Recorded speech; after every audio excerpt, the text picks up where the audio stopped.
If you look at pictures that predate my entrance into the program, it started out as just a piece of land with almost nothing on it, and some very forward-thinking people decided we should have a garden that demonstrates what we can do in this county, and they began planning things and designing things, and not just by happenstance, but actually really planning what this should look like and how it could be utilized by the public.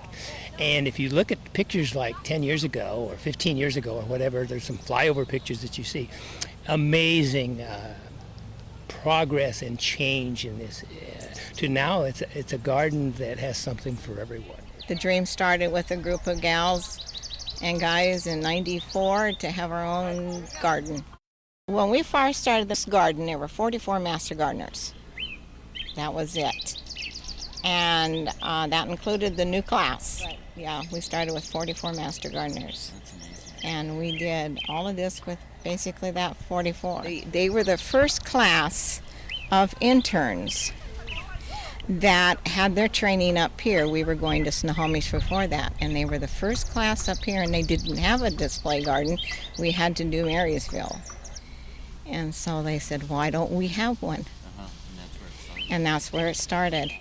Julie Hebner was instrumental in getting it going, talking it over with NWREC and making sure that we had all the specs down. Initially, we couldn't put any concrete or any permanent structures, and now we have free reign to do all of that because we took 2 years. We did a lot of planning. We did thinking about it, convincing Andy Anderson, who was head of WSU out here, that we could even have the land.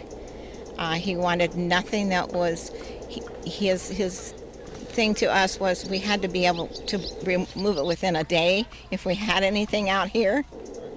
I started in '98, and that was in February of '98, and so that was a year after they had started. So this was pretty bare. There were the trees here, and the pond was here, and Heidi Zarisky was over this garden, and she was great. And we had to, because there was no growth over there around it to protect it, we had to build a bamboo fence around it. So we went out and got bamboo, and we bent it, and we made bamboo quilts over it, So we bent them so there was just a circle, and a circle, and a circle, and it was quite pretty. So, everybody kind of just brought their own ideas, and we started planting and bringing things from our home, and they talked Dr. Anderson into letting us have this piece of ground, and the electricity was in, so and then they were ready to parcel out the and they already had a plan of where the gardens were going and what garden was going to go where. So it was more or less staked out, and that was already done. So when we first started, we could not put anything down that was permanent, like cement. So we finally talked them into letting us build a shed and a cement floor in the shed. But, we were told that we had to do stuff that could be, if we decided the Master Garden just disbanded or didn't want this anymore, we had to take it back down to bare dirt. It was a pea field. The first year we were so excited before we planted it. We were doing the Tulip Festival step-on guides, and we'd bring them right in front of here, and we'd tell them the dream. They'd look out there, and there was a lake with ducks in it. That was a lot of water, yes, it was. And so that's why the garden is set back a little bit from the road, because we didn't want the lake. It was a lot of people with a vision, and Julie Hubner, who had worked in big gardens with that type of vision and planning from England, was really how we could do it. We figured we could do it. And we just planned. There were master gardeners who took a little section and decided what kind of a garden they wanted to develop and where the paths were going to go. And first thing we did is the irrigation and electrical wiring and the trencher would only go down 30 inches, and we had to go down 33, so we were on our hands and knees with shovels going down, taking the last 3 inches out. And then we created the foundation at the same time, fundraising, getting all the growers excited about it, people in the valley excited about it. So when we started the project with the groundbreaking was September of '96. We amended this whole area, had Job Corps kids working with us for a couple days each week, and did it all with wheelbarrows. Cannot believe we did this. And we have permanent buildings. The first one was the shed, and all of the buildings were donated by the Builders Association from Island and Skagit County. They donated all the buildings.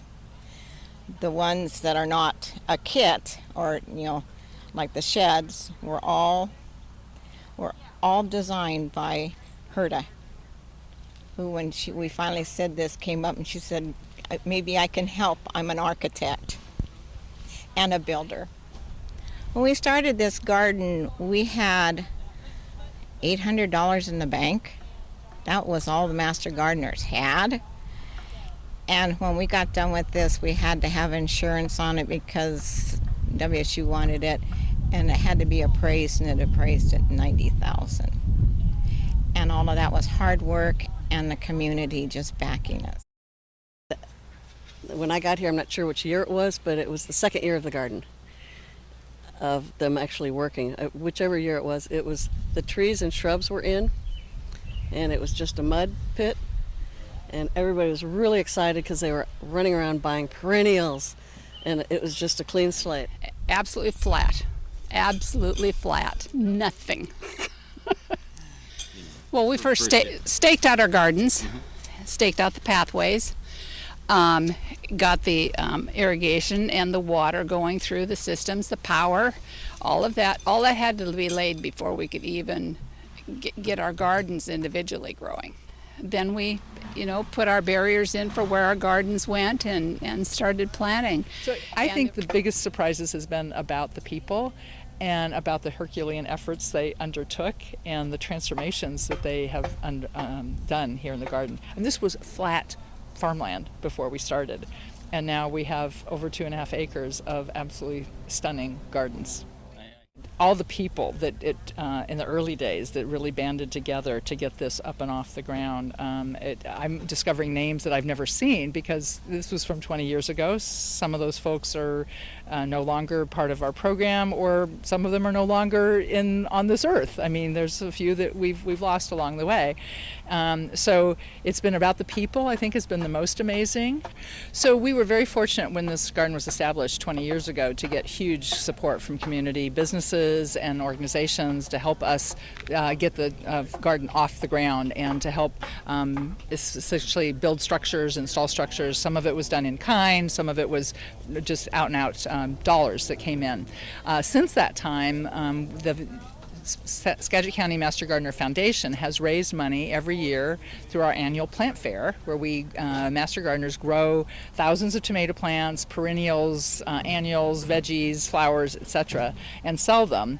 And a large part of those proceeds go to fund the maintenance and development of this garden. The garden started with 13 gardens. We're now up to 27 different display gardens, and all of the structures and effort to expand and grow and provide more education in the garden all comes from that fundraising activity. And so we get supported by the entire community. The garden is maintained completely by volunteer effort.